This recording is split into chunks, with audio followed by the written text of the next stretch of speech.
Галасуйце за мяне. Я выйшаў з народу, і толькі я ведаю, што трэба простаму чалавеку, як абараніць простага чалавека ад карумпаваных элітаў. Яны не хочуць вярнуць народу народнае дабро, а я зраблю ўсё па справядлівасці. Вы праслухалі набор тыповых папулісцкіх выбарчых лозунгаў. Вітаю, шановнае гаспадарства, з вами Ярослав Сцешык, на Белсаце праграма «Глобальнае пытанне». І сёння мы разгледзім, што такое палітычны папулізм і як яго лячыць.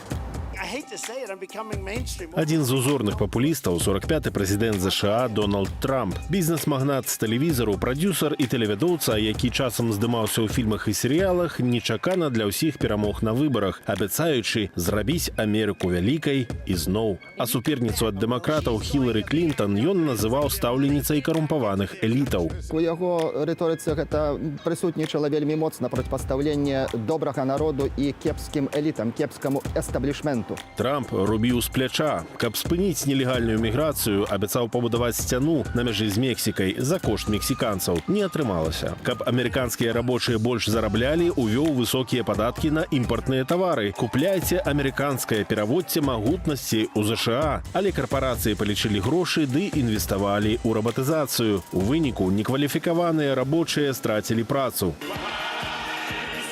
А каб захаваць уладу, Трамп нават заклікаў сваіх прыхільнікаў змагацца з усіх сілаў, і ў выніку агрэсіўны натоўп штурмаваў Капітолій. Папулізм дае простыя адказы на складаныя пытанні, але тут шмат што упіраецца ў чарговы момант менавіта паліттэхналагічны. Любы паліттэхнолаг скажа, што калі ты хочаш быць палітыкам, а не палітолагам, то трэба табе імкнуцца да спрашчэння меседжаў. Трэба табе гаварыць простай мовай.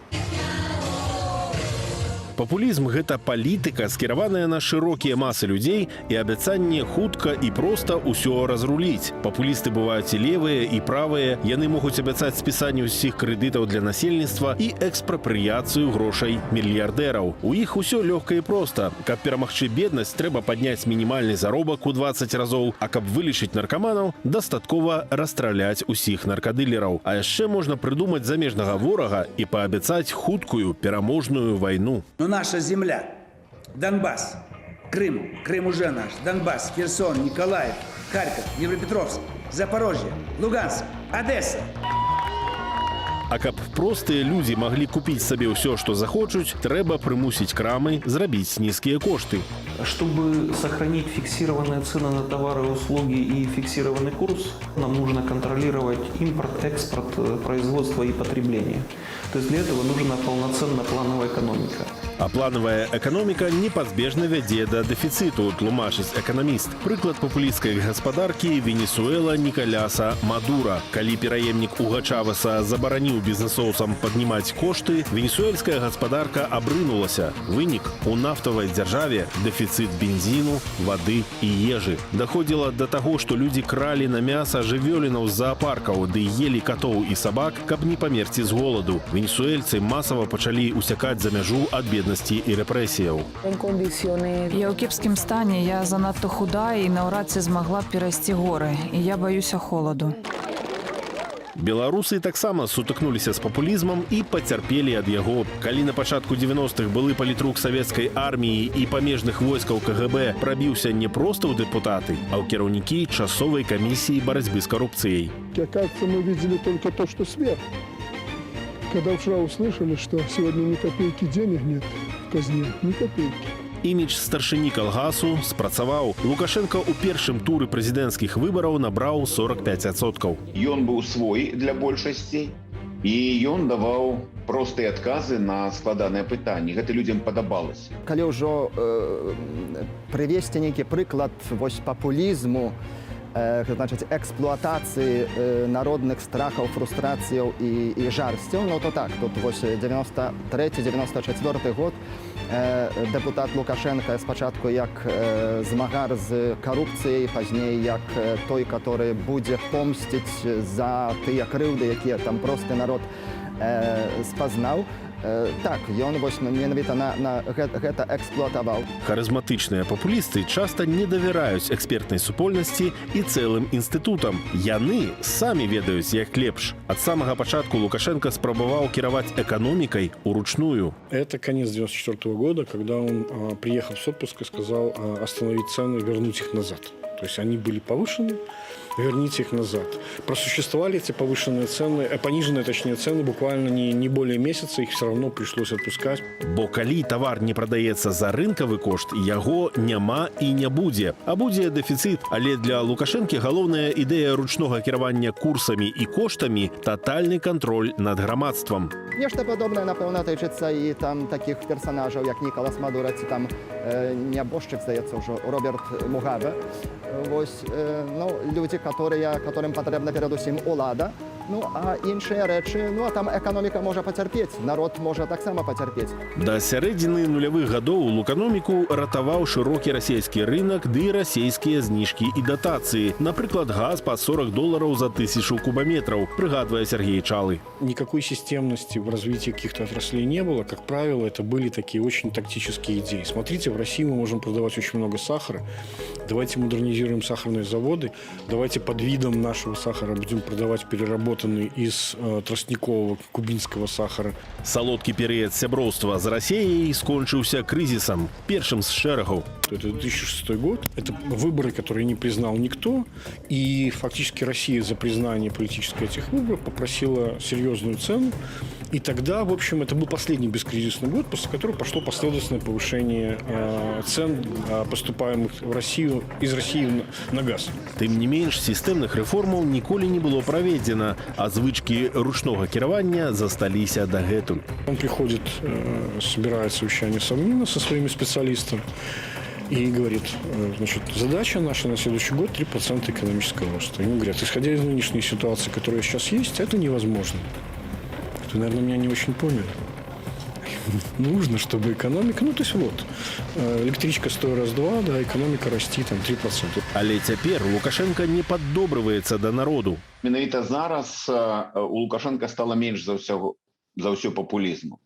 Ну, таму што зараз ён дасягае сваіх мэтаў утрымацца каля ўлады выключна такімі ваеннымі метадамі. Пасля таго, як Александр Лукашенко прызначыў сенатарам трэнера сваёй хакейнай каманды Дмітрия Баскова, датычнага да забойства Романа Бандарэнкі, некаторыя беларусы сумна параўналі яго з рымскім цэзарам Калігулам, які зрабіў сенатарам свайго каня, каб прынізіць выбарчую ўладу, а таксама шчодра раздаваў плебсу хлеб і відовішчы, ды жорстка распраўляўся з палітычнымі праціўнікамі. Але паводле стылю гаспадарання Александр Лукашенко – гэта класічны лацінаамерыканскі дыктатар-сацыяліст. І нічога унікальнага ў беларускай эканамічнай мадэлі ніколі не было, тлумачыць Сергей Чалы. Это абсолютно классический кризис для большинства латиноамериканских стран. Есть классическая работа Рузигера Дорнбуша, известного макроэкономиста, которая называется «История экономического популизма Латинской Америки». И там прекрасно описан вот этот вот цикл, когда к власти приходит какой-то условный там социалист-популист и начинает развивать экономику. Сначала это даже дает результат. Потом он просто начинает вкладываться туда, где ему хочется, туда, где рыночным способом деньги не пошли. І сістэма валіцца, а тады адбываецца або змена ўлады, або, як у нашым выпадку, працяжны палітычны крызіс. Пасля дзяржаўнага тэрору 2020 года папулісцкая рыторыка Лукашэнкі перастала заварожваць нават суседзяў. За апошнія 2 гады сімпатыі украінцаў да Лукашэнкі ўпалі ўдвая. Цяпер толькі траціна нашых суседзяў ставіцца да яго прыязна. Лукашэнку падтрымліваюць найперш жыхары ўсходняй Украіны і перадусім прыхільнікі ОПЗЖ, партыі «Опозиційна платформа за жыцця». Гэта партыя Віктора Медведчука, алігарха і кума Путіна. Лукашенко, диктатор. Чому? Нема свободи в вашій країні. У вас режим, який знищує свободу, люди не мають права голосу, не мають права вибору. Можно как угодно относиться к Лукашенко, но нельзя отрицать, что давайте будем честны, в Минске гораздо чище, чем в Киеве. Твердая рука хозяйственник. Не, я не считаю его сильным политиком. Я считаю его аморальным политиком. Это нездоровый человек, и ему нужно поскорее уйти в отставку. Украінцы занадта позна зразумелі, хто такі Лукашенка, мяркуе Віталій Портнікаў. В истории Беларуси У гісторыі Беларусі тады ўжо ўсё было. Забойствы на замову, разгон Лукашэнкам беларускага парламенту, знішчэнне Лукашэнкам беларускай нацыянальнай сімволікі, адмова ад уласнай гісторыі, барацьба з уласнай мовай, адмова ад інтэграцыі ў цывілізаваны свет і асаблівыя стасункі з Расіяй. Але украінцы маюць свой досвед папулізму. Уладзімір Зеленскі стаў прэзідэнтам і прывёў у Верхоўную Раду сваю партыю «Слуга народу» на хвалі папулярнасці аднайменнага тэлесерыялу, а таксама на абвінавачаннях папярэдняга прэзідэнта ў карупцыі. Чаму ваши цукерки дагэтуль можно купить у крамах Москвы? Зеленский, да и, собственно, партии его имени, когда они шли на выборы, имели самый малый экономический блок по сравнению с любой другой политической силой. Зеленскі перамог у год, калі сімпатыі да Лукашэнкі ва ўкраінцаў былі найбольшыя. Новый президент першыя месяцы свайго кіравання нават спрабаваў граць Лукашэнку. Паводзіцца так, як Лукашенко на нарадах казаў: «Выйдзі адсюль, разбойнік». Гэта ўсё Лукашэнкаўшчына чыстай вады. Калі комік, шоумен і тэлебізнесмен стаў прэзідэнтам, аказалася, што ён фізічна не мог выканаць усіх сваіх абяцанняў, накшталт вывесці эканоміку з ценю, развіць унутраную вытворчасць, забяспечыць свабодную канкурэнцыю. Бо ў прэзідэнта ўкраіны толькі 3 функцыі – замежная палітыка, абарона і гарантыя Канстытуцыі, нагадвае Алексей Белязе. Человек пообещал нечто, совершенно не понимая, как функционирует государственный аппарат, государственное управление и как распределены полномочия между различными ветвями власти. Таму цяпер нямала і расчараваных у Зеленскім украінцаў. Владимир Александрович по пунктам называл, вот что он сделает, я ваш приговор и так далее. Даже из того популистического выступления ничего не выполнено. Думал, будет борьба с коррупцией, что у нас мы, в общем, вернем территории, налоги снизятся для малого и среднего бизнеса. Он скопил свою команду, так, которая имеется 250 депутатов. Это все купленные. Он строит из себя Лукашенко. І Лукашенка, і Зеленскі, і Трамп прыйшлі да ўлады ў межах дэмакратычных працэсаў. Дэмакратыя – жахлівая форма кіравання, калі не параўноўваць яе з усімі іншымі. Так казаў брытанскі прэм'ер-міністр Уінстон Чэрчыль, які ў 1945 годзе пасля перамогі ў Другой сусветнай вайне прайграў на выбарах і спакойна сышоў з пасады, не стаў трымацца за ўладу сінімі пальцамі. Залежнасць ад галасоў шырокіх народных масаў – гэта слабое месца дэмакратыі, але нідзе ў свеце няма дыктатуры з высокім узроўнем жыцця і без канцлагераў. Каб папуліст не вырас у дыктатара, дэмакратычныя грамадствы маюць сістэмы падзелу ўлады. Напрыклад, незалежны Нацбанк не будзе друкаваць грошы толькі каб выканаць перадвыбарчыя абяцанні прэзідэнта, у тым ліку і ва ўкраіне. За счет того, что все еще в банковском деле присутствует частный сектор и все еще у нас существует независимая пресса, сразу же любой несуразный шаг главы Центробанка будет тщательно обсуждаться. Ну и есть все надежды, что совместными усилиями банкиров либо совместными усилиями прессы это будет остановлено. Прышчапіць імунітэт ад папулізму можна нават у школе ды інстытуце, вывучаючы асновы палітычнага жыцця. Это прасоўванне адукацыі, асабліва ў рамках адукацыі крытычнае мысленне. Уменне сукупнасць інструментаў рацыянальнага аналізу рэчаіснасці. Таксама варта вучыць сваю гісторыю ды гісторыю нашых блізкіх і далёкіх суседзяў. Беларусы пакуль не адваявалі сваё права на свабодныя выбары. І ў нас наперадзе вялікі і цяжкі шлях да дэмакратыі, але мы яго абавязкова пройдзем. З вами быў Ярослаў Сцешык з глобальным пытаннем.